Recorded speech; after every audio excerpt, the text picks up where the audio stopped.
Hey, what's up everyone? Morey Croson here, and we have a brand new breakdown for you today. It's going to be on Fahnbulleh, and we're going to hop in the video right now.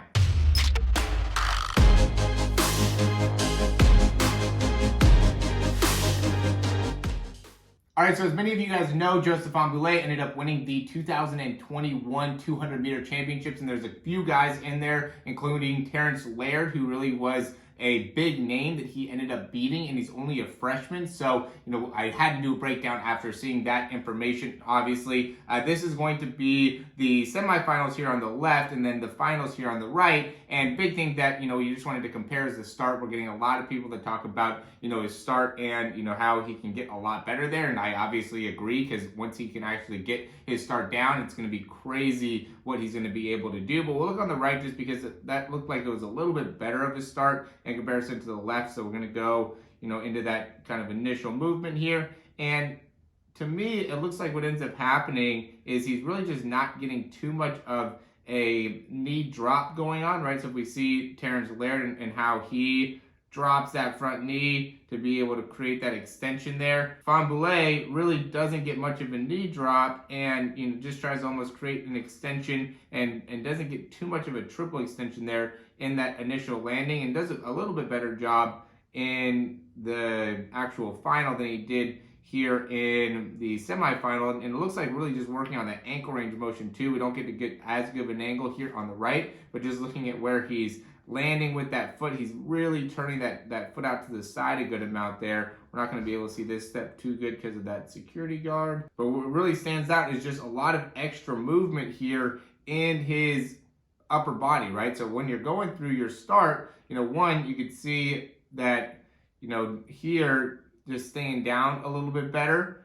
would be an effective way to be able to maintain a good start, and then also not putting too much extra movement in the action, right? So by going and bobbing the head like that, all it's doing is just making it so there's more energy that you have to overcome. You want to be able to keep yourself pretty locked in as you're getting started there, and then just obviously maintain a little bit more of a forward position as you're starting. You don't want to end up going and standing up too early and really getting the heels too high, right? One of the things that we talk about in terms of improving your start is low heel recovery. And we can just see here, he just really raising that foot up a lot higher. And, that really ends up making it so you lose the ability to have an effective start, right? We can see how the foot position after push off ends up being a lot more upwards here, which again is just going to make it so now you're not going to be able to get as much of or as good of a consistent reach, especially on the start. So that's going to be the biggest thing that looks like for him,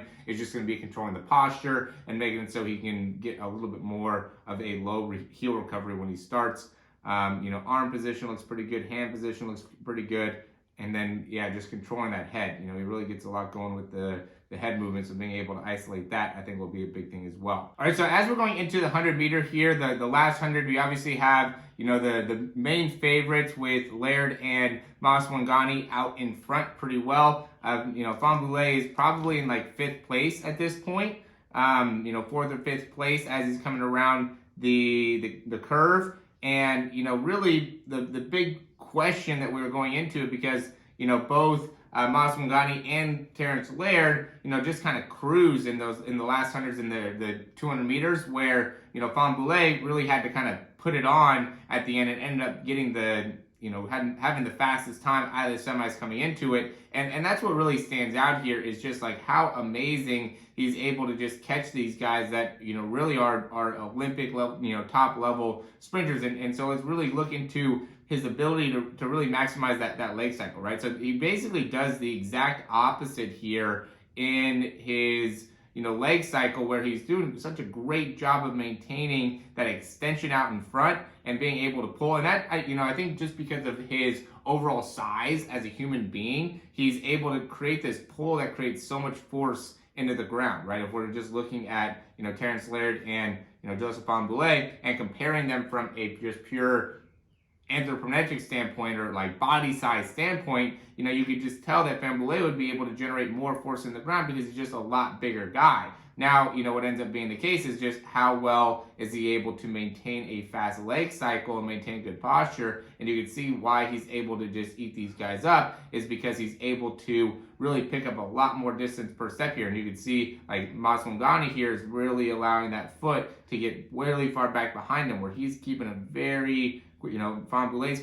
keeping a very quick leg cycle here and maintaining, fairly upright position. At the end, he started to kind of lean forward as he got ready to, go through the finish line, but really does a great job of being able to eat these guys up or, walk them down just because of how well he's able to reach. Look at how elite that extension is of his leg and being able to really get that foot out in front and then has plenty of time to pull back. So this right here is where he's getting all his force into the ground and is able to really catch these guys is because he's able to have such great frontside mechanics. Not to say that like Terrence Laird doesn't have great frontside mechanics, but what makes Fahnbulleh unique is he's such a big dude. He's only 5'10", so he's not really necessarily super tall, but he's got to be at least 190. It's kind of hard to find information about him, but he's got to be at least 190, 195, somewhere in there. I wouldn't be surprised if he was even, bigger than that. But that's really the big thing is that, compared to a lot of these sprinters, it's not like he's,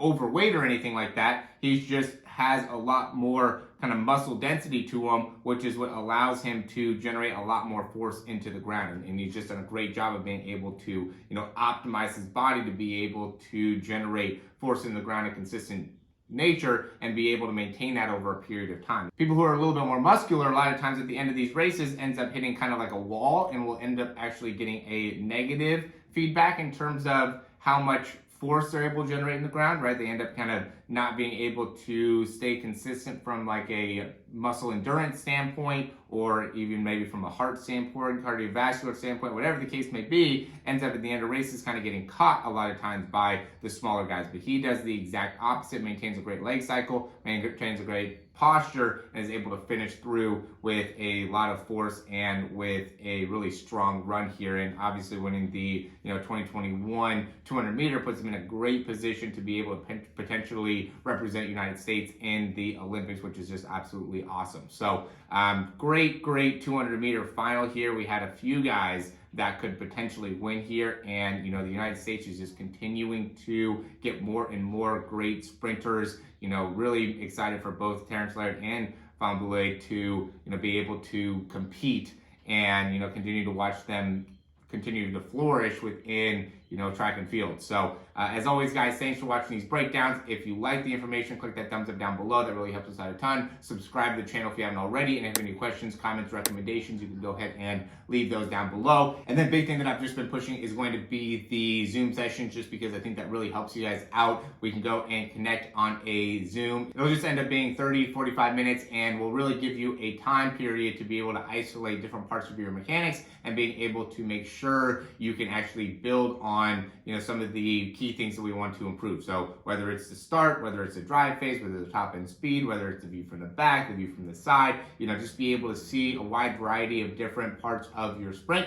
and then be able to really isolate, okay, we really need to work on this part of the start, this part of the drive phase, this part of the top end speed phase. Let's do more of these drills. Let's do more of these exercises. Really be able to make sure that you have a clear understanding of what it is that you need to do within your sprinting form in order to really make the biggest amount of improvement. And so that's going to be down in the description. That's going to be, you can do just a one-time thing. If you join our 3-month program, then you're going to get a multitude of those. I think you get up to 6 of them right now in the course of 3 months, where we go ahead and go into the Zoom sessions, and then you also get workouts and everything like that. Another big thing would be custom programming, which you also get the custom programming option. You'll get the Zooms as well. You'll get 2 times per month when you do that. So, we have a lot of different options for you to be able to really make sure you can get the most out of your sprinting experience and really make sure that you're able to, correct your form. Because most of the time, guys, that ends up being the biggest thing. A lot of times that I work with people that, come to me and I'm able to work with them one-on-one, the big thing ends up being the form. As much as we will work on, good mornings and hamstring curls and,